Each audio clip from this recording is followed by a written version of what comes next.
जीवन, कर्म, सकारात्मक सोच, शांति, सत्य और सफलता पर छवियों के साथ सर्वश्रेष्ठ भगवत गीता संदेश, उद्धरण, स्थिति और विचार। श्री कृष्ण के अनमोल सुविचार। Vertical bar. भगवान कृष्ण को भगवान विष्णु के 8वें अवतार के रूप में और अपने आप में सर्वोच्च भगवान के रूप में पूजा जाता है। वह करुणा, कोमलता, प्रेम के देवता हैं और भारतीय देवताओं में सबसे लोकप्रिय और व्यापक रूप से पूजनीय हैं। उन्होंने हमें जीवन, प्रेम, खुशी, धर्म, मोक्ष, मुक्ति, भक्ति, योग, ध्यान, धर्म, सत्य के बारे में सब कुछ सिखाया। आइए जानते हैं श्री कृष्ण के श्री मुख से निकले कुछ अनमोल वचनों को। श्री कृष्णा के अनमोल वचन। वह सब कुछ करो जो तुम्हें करना है, लेकिन लालच से नहीं, अहंकार से नहीं, वासना से नहीं, ईर्ष्या से नहीं, बल्कि प्रेम, करुणा, नम्रता और भक्ति के साथ। भगवान श्री कृष्ण इस अनमोल वचन के माध्यम से कार्य करने की नियत का उल्लेख करते हैं। जब किसी भी कार्य करने में अगर लालच होगा, बेईमानी होगी, जलन होगी, तो वो काम न तो सही होगा और न ही उसके परिणाम फलदायी होंगे। इसके अतिरिक्त जिस कार्य को हम पूरे मन से प्रेमपूर्वक करेंगे, तो वो न सिर्फ हमारे लिए बल्कि समाज के लिए भी हितप्रद होगा। जो व्यक्ति कामी प्रवृत्ति का होता हो, जिसके मन में लोभ होता है और जो अत्यधिक क्रोधी स्वभाव का होता है, उसके लिए नर्क के द्वार सदैव खुले होते हैं। अर्थात ऐसे व्यक्ति को तो सिर्फ नर्क में ही जगह मिलती है। भगवान श्री कृष्ण ही इस सृष्टि के पालनहार है। वही इस संसार की शुरुआत थे, वही मध्य और वही अंत होंगे। मनुष्य सब कुछ चाहता है, पर सब कुछ उसे नहीं मिल सकता। आपको जो नहीं मिला उसके लिए पश्चाताप मत करो, और जो आपसे खो गया, जो आपसे अलग हो गया, उसके लिए निराश भी मत हो। हर व्यक्ति श्री कृष्ण से जुड़ा है और श्री कृष्ण हर व्यक्ति से जुड़े हैं। वही हमारे आदि, मध्य और अंत है। समय एक सा नहीं रहता। आज दुख है तो कल सुख भी आएंगे, और सुख के बाद दुख भी आना स्वाभाविक है। आपको पूरे धैर्य और श्री कृष्ण पर विश्वास के साथ अपना जीवन निर्वाह करना चाहिए।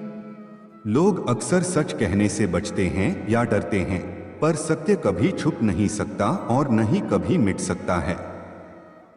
कितना भी छुपा ले, पर सच तो उजागर हो ही जाएगा। इसलिए जो बात सच पर आधारित हो, उसे करने या कहने और मानने से कभी नहीं डरना चाहिए।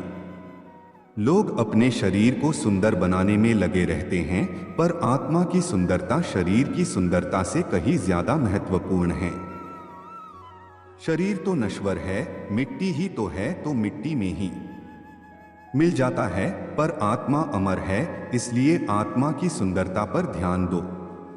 आत्मा की सुंदरता अपने को श्री कृष्ण में लीन करने में मिलती है। जो होता है अच्छे के लिए होता है। कभी कभी विपरीत परिस्थितियां हमारी वर्तमान स्थिति को अच्छा करने के लिए आती हैं। मन चंचल होता है, यह इधर उधर भागता है और किसी भी कार्य की एकाग्रता का दुश्मन है। लेकिन यदि यह व्यक्ति के वश में हो जाए, तो इससे अच्छा कोई मित्र नहीं है। मन को एकाग्र करना जरूरी है, बस थोड़े से प्रयास और अभ्यास की जरूरत है। श्री कृष्ण उन्हीं के हैं जो श्री कृष्ण के हैं। भगवान तो बस प्रेम भक्ति के भूखे हैं। जो भी उनकी भक्ति में ली होता है, जो भी प्रेम से उन्हें याद करता है, वो सदैव उसका कल्याण करते हैं। जब भी आप कोई बुरा कार्य करते हो या अच्छा कार्य करते हो, आपको लगता है कि कोई देख नहीं रहा, तो यहाँ श्री कृष्ण कहते हैं कि तुम जो कुछ भी कर रहे हो, मेरी दृष्टि सदैव तुम पर है। इसलिए आप यह मत समझे कि आप अकेले हैं, आपके साथ श्री कृष्ण सदैव हैं। जो कुछ हुआ अच्छे के लिए हुआ, जो हो रहा है अच्छे के लिए हो रहा है, जो होगा वह भी अच्छे के लिए ही होगा। तो सकारात्मक रहो और अपना कर्म करो। हमारी सफलता और असफलता इस बात पर निर्भर करती है कि हम खुद पर कितना विश्वास करते हैं। व्यक्ति जो चाहे बन सकता है यदि पूरे विश्वास के साथ अपने लक्ष्य पर लगातार चलता रहे। कहते हैं मन के हारे हार है और मन के जीते जीत। जिस प्रकार सकारात्मक विचारों से सफलता मिलती है, उसी प्रकार नकारात्मक विचार असफलता के मार्ग की ओर अग्रसर करते हैं। क्योंकि जैसा हम सोचते हैं वैसे ही हम बनते जाते हैं और अपने विचारों के माध्यम से ही हमें नकारात्मक और सकारात्मक परिणाम मिलते हैं।